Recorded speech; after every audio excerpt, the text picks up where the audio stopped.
Ladies and gents, this is the moment you've been waiting for. A podcast for podcasters. This is Creating the Greatest Show, and I'm your host, Casey Cheshire. Join me as we interview podcast hosts and investigate the ingredients of a successful interview podcast. We'll talk mistakes, earned skills, powerful questions, and more. This show is sponsored by Ringmaster, completely done for you B2B podcast production. We're doing it. We're doing it. I hit the button. It's the eject button. There's no returning. We are starting this thing, and I can't wait to introduce my guest to you today. I don't even know why he's here to talk to me, because he's pretty much a badass when it comes to the podcast world, and he is a sponsorship coach. Get this. He's earned over $3 million for creators that he's worked with.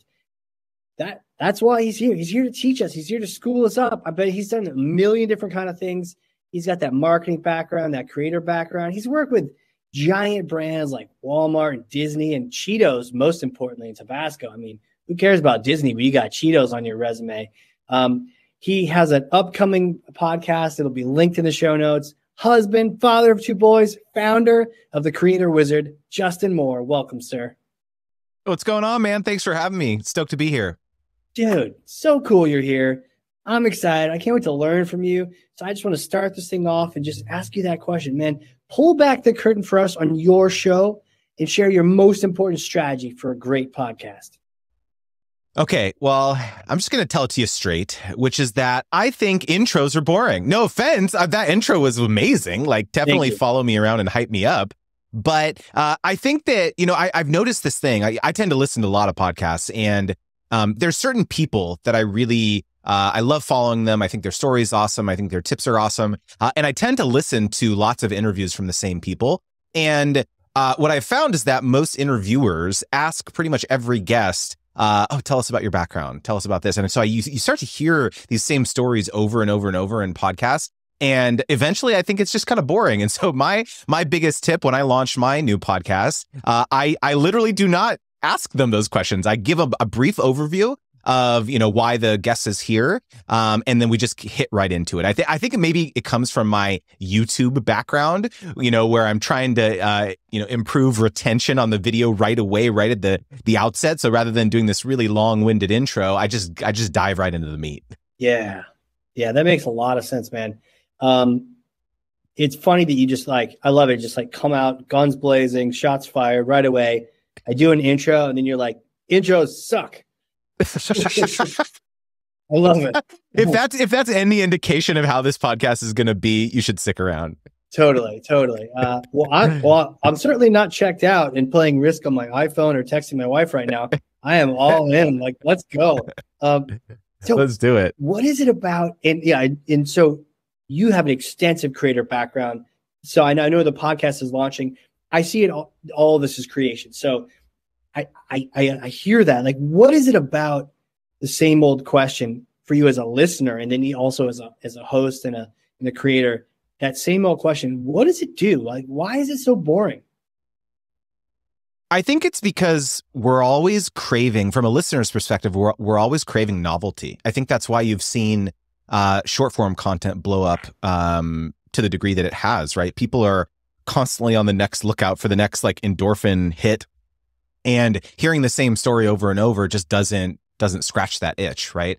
And so I think that especially when it comes to business advice or marketing advice or advertising or whatever, which is kind of in the sphere that a lot of us are in on the internet. Yeah. I think that type of stuff once you've heard someone, I do think to some degree, obviously I'm cognizant of the fact that this could be the first time someone has ever hearing my guest or hearing me if I'm on a guest on a podcast, right? I'm sure there's people listening to this who have no idea who the heck I am and are like, why is this person credible to talk about sponsorships at all? So I get the utility of intros, but my point is that if you find what someone is talking about valuable enough, you will go and make the extra effort to Google them. I think that's my thesis, is that if I'm listening to a podcast, for example, or watching one on YouTube, and I find a guest interesting that I don't know who they are, I literally just open up a new tab and I Google their name and I look at their website. I go to their about section, right? So it's a little bit more friction, but those are the people that I'm trying to court. Those are the people that I want to, because then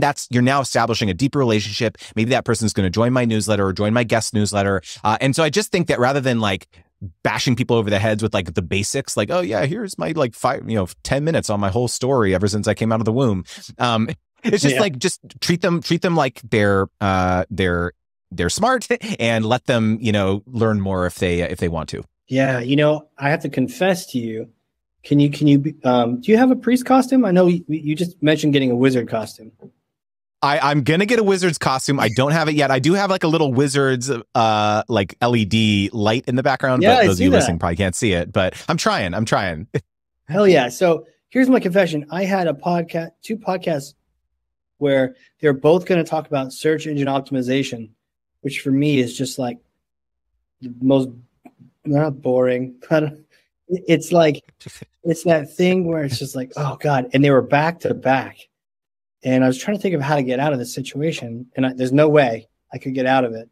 But I ended up talking to them and I found the novelty in both of the interviews, thankfully. Otherwise, I mean, I was picturing torture about to happen. So, well, okay, let's actually, let me pull that thread real quick. Please. Why did you agree? Why do you agree to do interviews that feel like torture to you? It's a great question. My friend Kay, he always it says this thing to me, which is just like, what makes you come alive in your business, in your work, in your creativity, in your art? Like, why do we? I feel I do the same thing too, dude. It's not just you. Believe me. Like sometimes I'll see these meetings on my calendar or these things on my book, and I'm like, why did I agree to do this? More recently, I started my litmus test. My is like, hell yeah or no? Is this meeting like energizing me, or am I just like, if it's anywhere in the middle, I'll just say no, right? And that has served me well recently. But go on. I'm sorry to interrupt. No. I mean, I appreciate it. Please help me analyze this, Gandalf. So when you have a couple different channels or a couple different shows, right? I have this marketing show where, I kind of feel like I've interviewed most of the people on the topic, and not that I know everything about marketing because I've probably forgotten 80% of it, but I feel like I've had those conversations. But it's got like 300 plus episodes. It's like, it's got the show, it's got the following. And then there's this show, which is fun and experimental. And it's thinking about this thing that we love. And so I do love this show, even if I just did 9 other of those other shows. It's like this one I'll do all day at night, upside down, eating banana. It's like different. So I Calendly allowed it to get booked into a spot, and they kind of, and I did. Why put a buffer in between meetings when you can just get more done in a day? But I've learned that I need to put some buffers in there, just to sort of recharge. Because honestly, those people were both interesting. We found ways. They both shared some cool stuff. I had to get to it, but they were worth it in the end. I just, going into it though, I was like, oh, this looks like disaster. This looks like repetition, like the same question over and over again. Can we actually talk more deeply about this point? Because I think it's very fascinating, because I think that sometimes we design businesses and lives that we hate. And it's not, I'm not implying that about your situation, but I'm saying I have been there. I ran an agency for 7 years where I helped other creators get sponsorships and, had full-time employees and built it up into this whole big thing. And there was a certain point at which, when I started running that business, it was not fun anymore. It was like I designed a business that I hated, and I couldn't, it felt like I was trapped because I had, massive payroll, and like I really enjoyed working with the people that I did. But at some point it just became a thing that I did not enjoy in my life anymore. And I feel like a lot of times creatives do this to themselves as well, where they start a project and it has a lot of, momentum, and they've been doing it for a long time. And they just kind of feel like they have to keep doing it because they've been doing it, right? That's kind of the logic. Yeah. But it's really hard to kill your darlings, especially if it's bringing in money, right? It's like, oh, well, it's keeping the lights on or something like that. And so I think it's this really interesting phenomenon where it takes courage to reflect on whether or not continuing to do this thing is healthy for us psychologically, healthy for us in our business and our happiness. And so I think it is a challenge, I think, for creators and business owners to have these hard conversations or these hard reflections. It's not easy. It's not binary. Yeah, and it's funny you mentioned that because I literally had an agency correlated with that other podcast, and I had a chance to sell that, right? So that thing, and it got to exactly what you're describing. I was like, okay, time to move on from that. So I'm in the new company, which is great, exciting, and this podcast is sort of associated with that company, and it's fun, and I'm excited. But yeah, it's interesting. What do you do with your old channels? What do you do with your old podcasts, your old creations to pivot them? And just as there's issues for the podcasters who are in their 20th episode, and they're like, what do I do? And you hit 100, you hit several hundred. What do I do? It's funny. I just did a guest webinar guest session thing for another company recently, and there was like a Q&A at the end, and one podcaster shared a really interesting vulnerable moment at the end, which was that she had essentially been a hired gun for another company to create a podcast essentially on their behalf. Cool. So she was like a content marketer. She was the host. She did basically everything. And so she's been doing, I think it was hundreds of episodes, over the last several years for this other company. But she had this like realization that was like, I don't own any of this. Like I've built this huge track record. Yeah, people know me as the host and all this stuff too. But it's like at the end of the day, this is not under my personal brand. This is under this other entity's IP essentially. And so basically it was this struggle. It was this question of like, what do I do? Like, do I just keep going down this path? And like, do I like have to strike out on my own? And it feels very like overwhelming to like, oh, I got to start from like ground zero and all this stuff. So it's like, there's all these really interesting subtleties when it comes to creating content online. It's not always cut and dry. Yeah. And there's something about that art of creation that you need to be in that, I don't call it a flow state or whatever, but right. It's a more inspired, fuzzy state of creativity. So when there are these negative emotions, it's not like, well, the calculator, if I'm just doing math, no matter how I feel, the math is going to calculate the same way. Totally get that. But when you're doing creation, if you're not feeling inspired, it inevitably comes out in the arts that you create. Mm-hmm. Yeah, 100%. 100%. Huh. How do you avoid the novelty trap? How do you avoid, or the lack of the repetition trap, asking the same questions every time, that kind of thing? Well, thankfully, the structure of my show is inherently novel for every episode. So, my podcast is called Creator Debates, and every episode pits two high-profile creators against each other to debate a hotly contested topic in the creator economy. And so every single show is on a different topic, and I ask different questions, basically. So, for example, the first couple episodes were video versus non-video podcasts. Essentially, will your podcast fail without video? And so we had, I make people pick sides. It's like, you're on that side, you're on this side. You have to basically steel man and straw man each other's arguments, and you have to have a debate about it. Wow. And also had another one on hustle culture versus life design. And so it's like these inherently, the structure of the show, the format, allows me to basically have different conversations with with multiple guests. Obviously, it increases the lift for preparation and for logistics, trying to schedule multiple guests and all this stuff too. But I think it's worth it. It's worth it to keep my interest, level up over a prolonged time period. But also, I just think it's just fun. Like, I wanted to create something that was fun and didn't feel like everything else out there. And it seems like there's a bit of it's like a curve. Like, the more novel it is, the more work goes into designing it, prepping for it, scheduling it, executing it, take it all the way up to like a Mr. Beast giving 1,000 people their eyesight, like, or Squid Game, like, or there's like the very root patterned, I'm going to interview experts and ask them these 10 questions and that's it. And then I move on and we call it a day and it takes 23 minutes, there's a difference. I think that, like, if I could play devil's advocate, I think to both sides, I guess.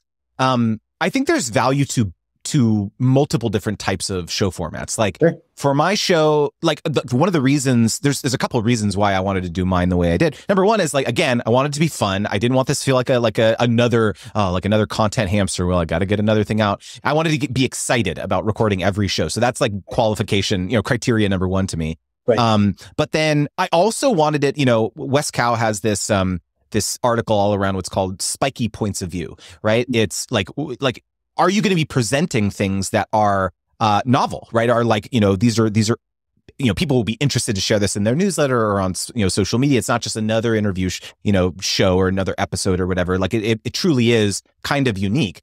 And so that's obviously like one perspective. But if your goal with your show is, perhaps maybe it is, you just want to have it be almost like an extended business card.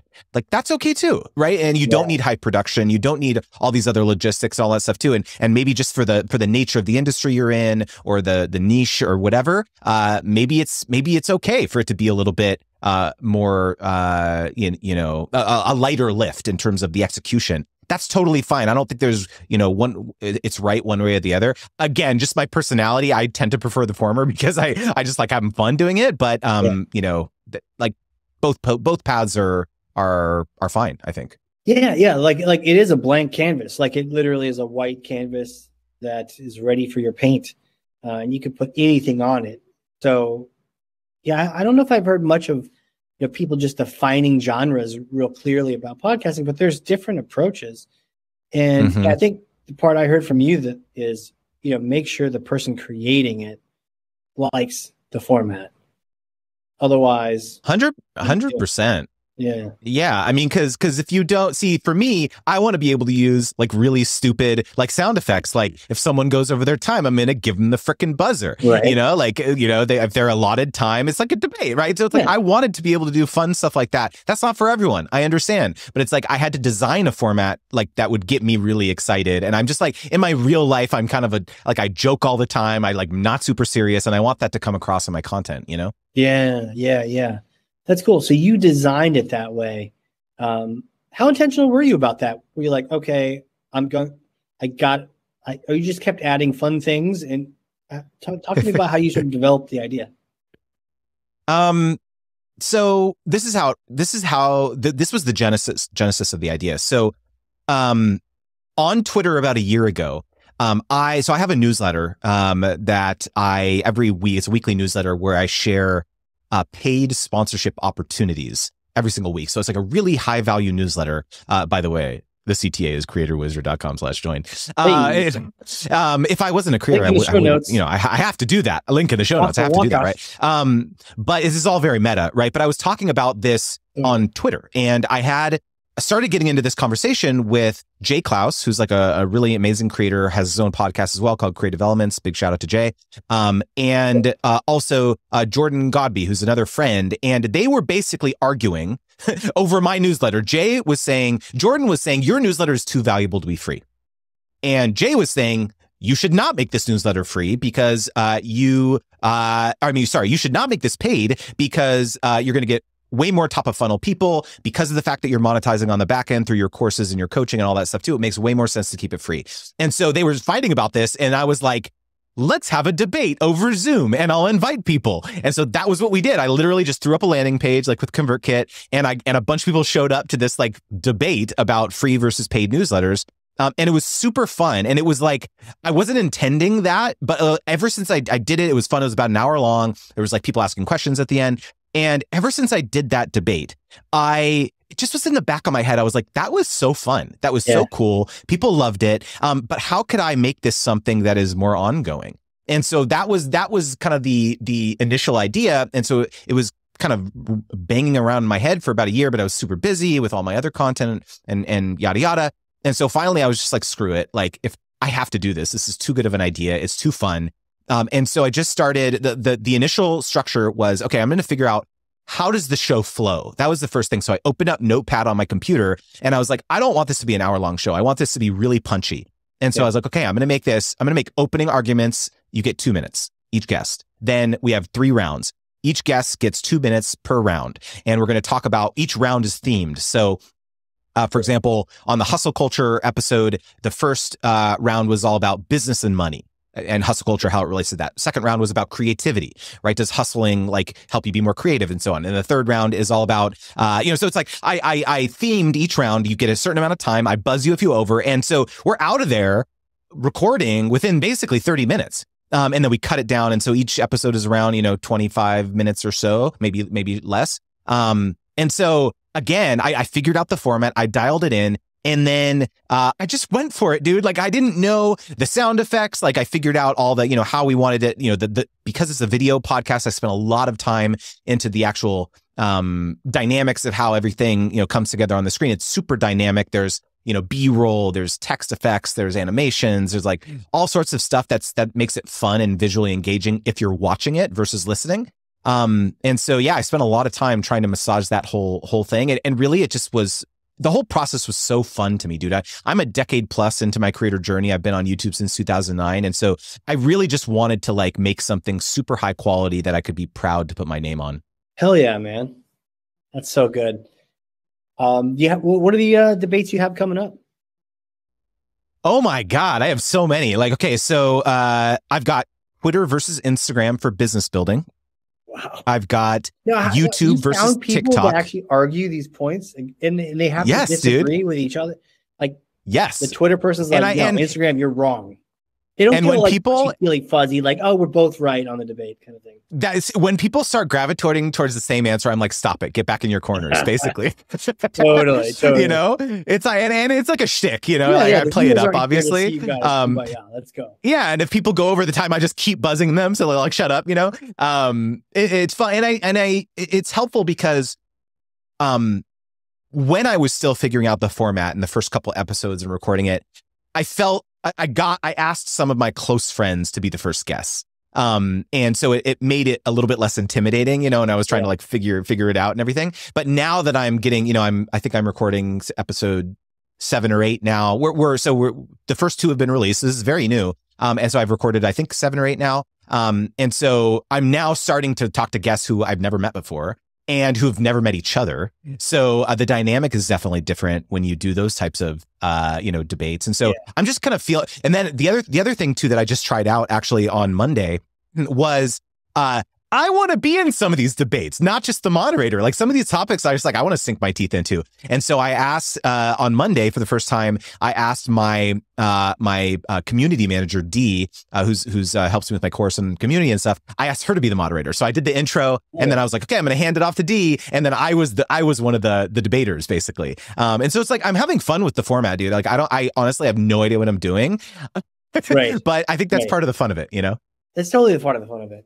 Well, I love the switch. While I got you here, I would get sort of mobbed if I didn't switch over.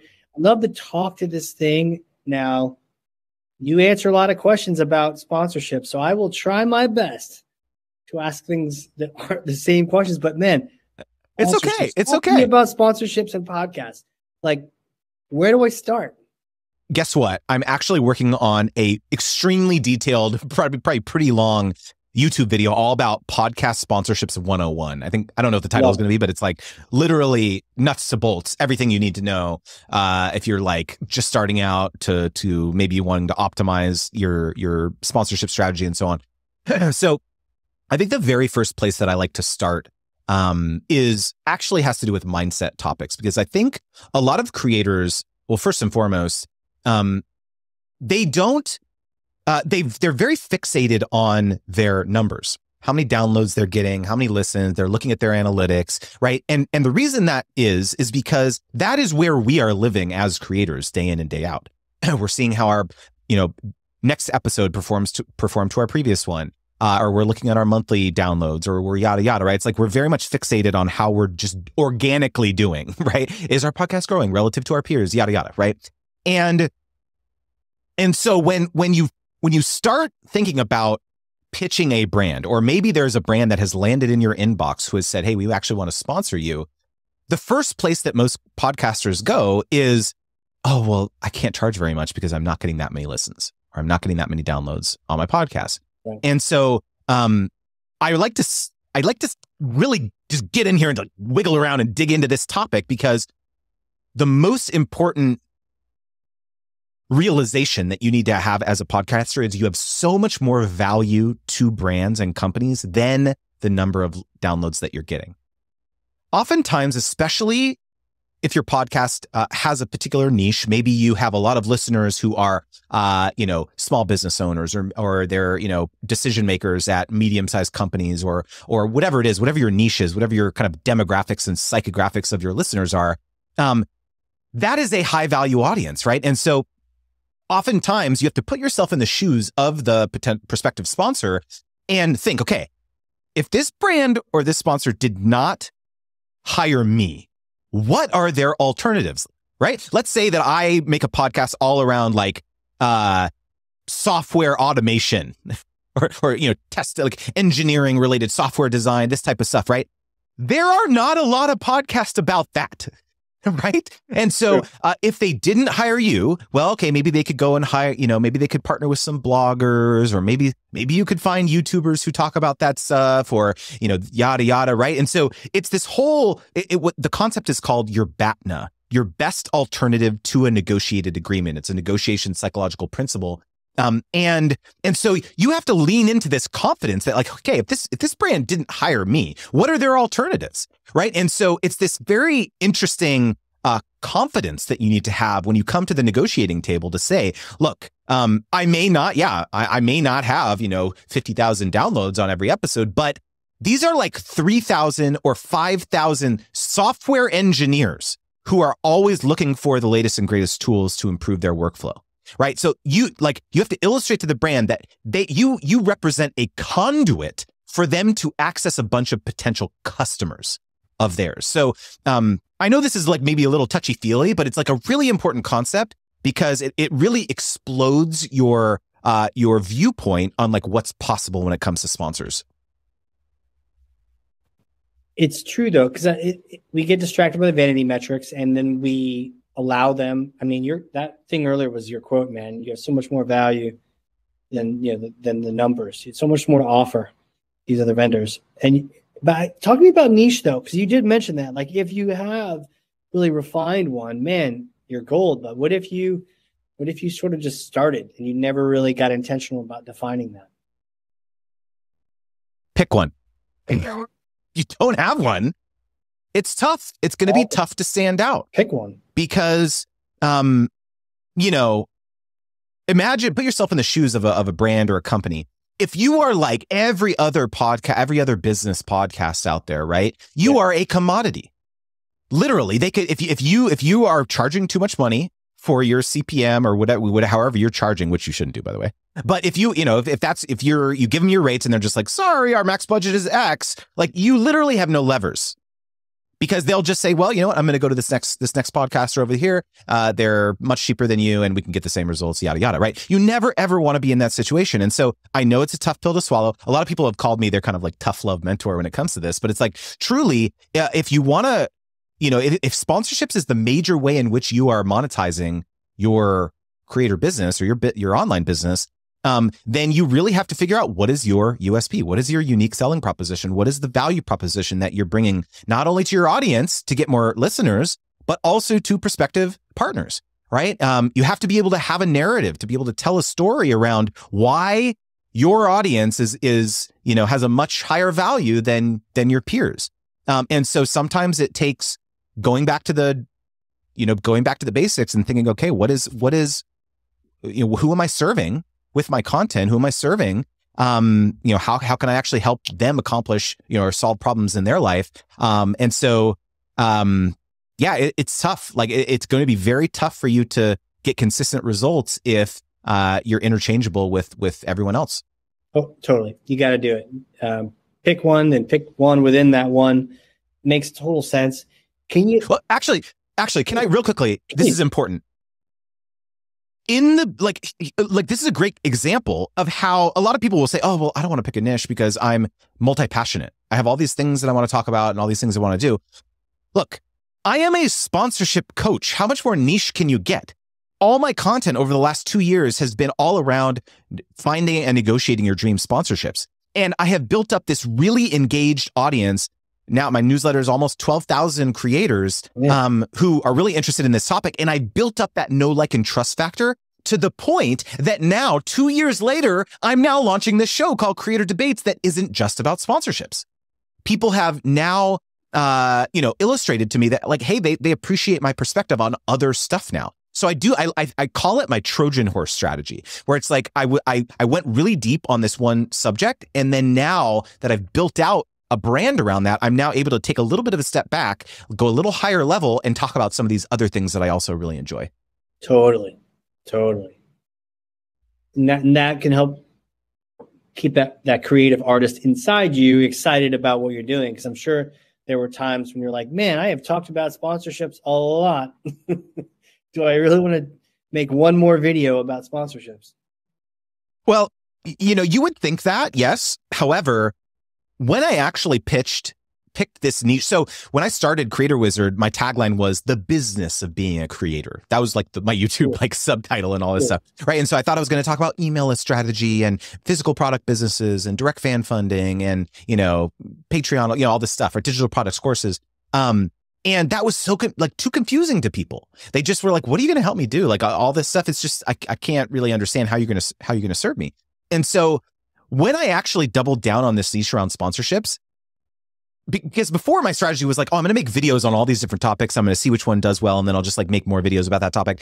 And now that I was like, okay, I'm just going to do sponsorships. Now it's like, okay, I can pick up 1,000 videos to talk about sponsorships, because now that I know this is like my thing, this is like my shtick, then it allowed me to go to split hairs, to talk about things in a much deeper but more impactful way than anyone else. Because there's lots of creators, you go and you search YouTube like, how to get brand deals or how much to charge. There's like lots of these larger creators that have talked about it, but they will only make one video every 6 months talking about it. But here I am just like hammering it over and over and over every single day, every single week. Then the next time someone is like, hey, look, I'm making 75% of my revenue from sponsorships. I need to like get better at this thing. Who are they going to pick? Who are they going to pick to work with or choose to enroll in their courses or choose to hire for their one-on-ones? Not going to be that fly-by-night creator who talks about it twice a year. It's going to be me who's talking about it every single freaking week, right? Yeah, totally. And I can see my mind is kind of shifted now, because I was thinking one way, but now I see, and a friend of mine, Aaron White, had this quote where he's like, restriction can be expression. Like by restricting down into just sponsorship, it's not just sponsorship. Now you have a focus, and now there's 1,000 videos. But when it was like, make anything you want, it's so almost harder than if you say, okay, you're going to really focus on this topic. Okay, cool. There's a million things I can do. Well, what the other interesting development was that when I initially started this, I was very explicit that I help social media creators, like YouTubers, Instagrammers, TikTokers. Like I help you with sponsorships. Yeah. But I started having what I call owned platform creators come out of the woodwork as well. Podcasters, course creators, newsletter operators who would DM me, hey, can you help me? It says on your course page that you only help social media creators, but I really want to learn from you. Can I still take the course? This kind of thing. And for the longest time, I was like stiff arming them. I was like, no, get away from me. No, right. I can't. No. Right. I'm like trying to pick this niche. Right. But then the more I started doing one-on-ones with these people, I started helping people with doing who have like conferences. Right? Like people who have events, in-person stuff, who are doing sponsorships, and they're, hey, can you help me? I started doing one-on-ones and like really understand. And it eventually became very clear to me that the principles and the strategies that I am teaching are universal. What is wrong with me? Why am I like excluding what one close colleague of mine said to me, Justin, why are you depriving this whole huge segment of your audience from your expertise? You can like you could help move the needle so tremendously with their business. Why are you doing that? And it just took her saying that. I was like, you know what? That's very true. I don't know why I'm doing that. And so sometimes, when you do pick a niche, different types of customers or different types of opportunities will come to you that you didn't expect. Wow. What kind of, is there a threshold where you should start looking for this for listens? I mean, do you need 100 an episode? Is it 1,000? Is it, when should people start thinking about it and then start thinking, I sign up for the course, check out your one-on-one, all those things? 0 downloads. 0 downloads. Nice. You know why? It's because I actually have a video on my YouTube channel called How to Get Sponsorships with 0 subscribers. Because this is a question I get. What's the threshold? How many followers? All this stuff too. And the reason I'm kind of hyperbolic about this answer is that what you're pitching when you start out, when you have, let's say, sub 1,000 listens, per episode or whatever, is not, oh, hey, brand XYZ, I'm going to talk about you on my podcast and it's going to move the needle for you. That's not what you're pitching. Right. What you're pitching is, hey, go check out my podcast because it is my portfolio. It is my credibility to help you understand that I can actually do this for you. Right. On your own platforms. I can help you launch a podcast for your own company. Hey, you need a host? I can do that. Hey, you need someone to help you figure out how to do a video podcast, how to get it on Spotify and how to, use Transistor to syndicate it, get the RSS feed, right? You have been doing that because you have your own podcast. You underestimate that lift for, let's say, a brand or a company. Yeah. When you reach out, maybe let's say there's a brand or a company that you absolutely love and you do an audit on their, let's say, social presence or their social, footprint. And, you say, this is the same advice I give to social media creators, by the way, is hey, if that brand is not on TikTok or that brand doesn't have a robust YouTube channel or that brand doesn't have an owned podcast where they can tell stories, right? You approach them and you say, hey, I love your brand. I've been using it for XYZ, years. I think there's a huge opportunity to tell the story of how you are changing lives, how you're helping customers through a podcast, through an audio experience. I can do that for you. Oh, by the way, here's my own podcast. Go take a look to help you understand that I know what I'm doing. Right. And you see how the pitch is not, oh, I'll talk about you in a host read ad mid-roll or something. Mm-hmm. Maybe that could still be part of the pitch. That could still be part of it. But that's not what you're leading with because that's not going to move the needle for them.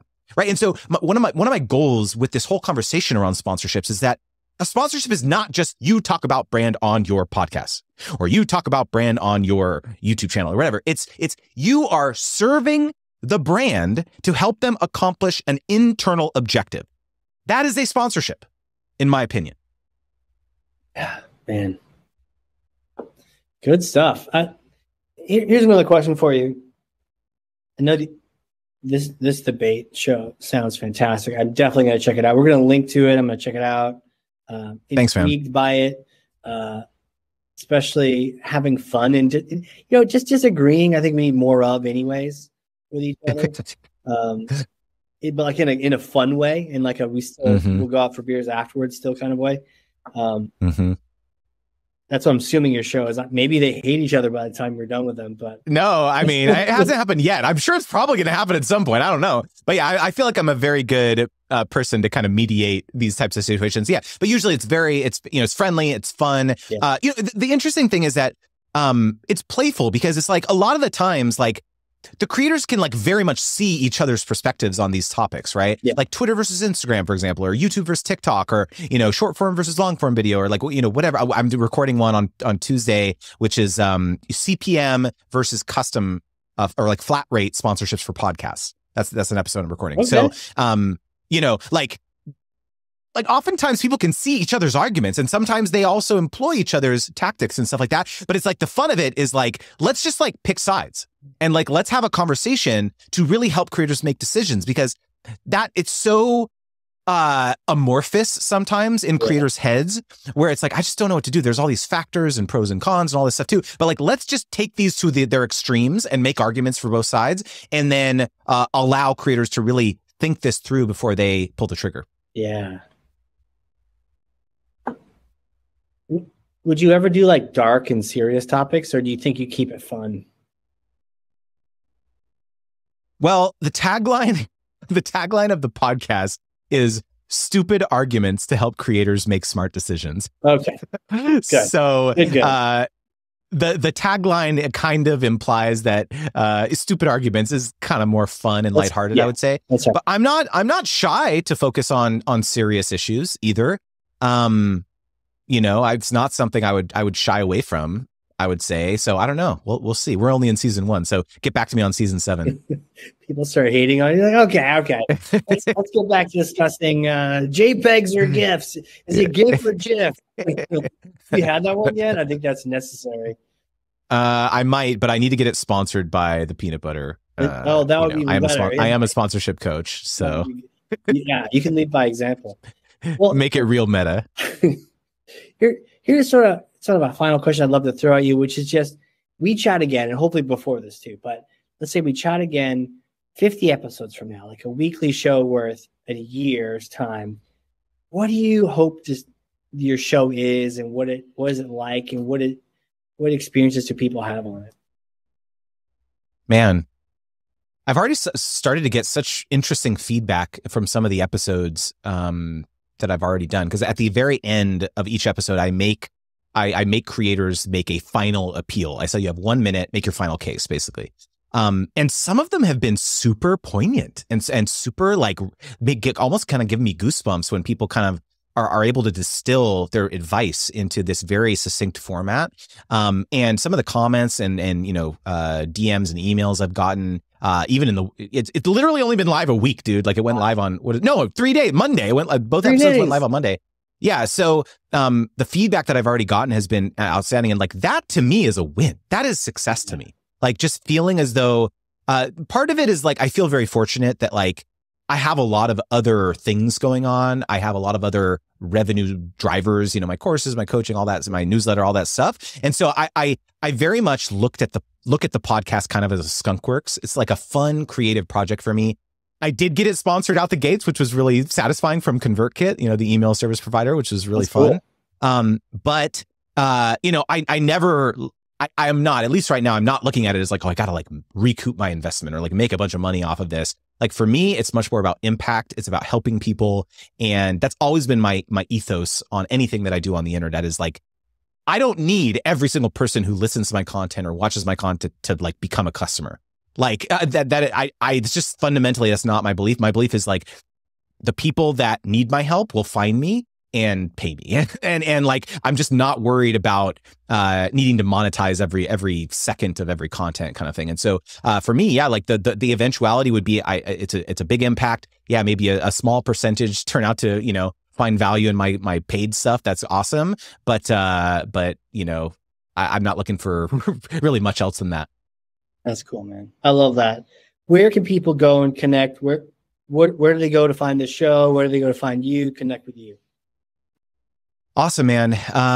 Just honestly, creatorwizard.com/join. My newsletter is probably the best place. It's completely free. As I mentioned, I send it out multiple times a week. And I, plug all the podcast episodes in there too. But if you are interested in this topic around sponsorships, really go deep into that subject on there as well. And then I'm just pretty much at Creator Wizard everywhere on social media. And the podcast itself is called Creator Debates, which you can search and find it on YouTube or your favorite podcast player. Hell yeah. Awesome. Dude, thank you so much for coming on here. I feel like we had just like not only did I learn a bunch, but we had just a really good dialogue and I just enjoyed the hell out of it. So thank you.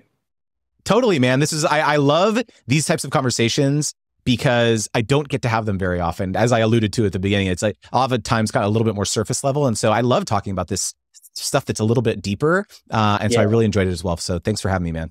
Absolutely. For those out there listening and watching, if you learned something, and I freaking know you did, because I literally have 2 pages of notes front and back, then share this with someone else. Be a thought leader. It's 1 person, 3 people, 9,000 people. That's how we make the world go around, just getting good information out there. Check out these debates. I'll be there rooting them on too. Justin, thanks again, man. Thanks again, man. All right, guys. This has been a crazy, crazy fun episode of Creating the Greatest Show. We will catch you all next time. And next time doesn't have to be next week. Life's too short, and we have way too much to talk about. Find show notes full of takeaways, lessons, and links at creatingthegreatestshow.com. For more information on launching your own podcast or working with us to produce your existing show, come on down to the big tent at ringmaster.com. Until then, friends, whatever you do, do it with all your might. Work at it, if necessary, early and late, in season and out of season, not leaving a stone unturned and never deferring for a single hour that which can be done just as well now. P.T. Barnum.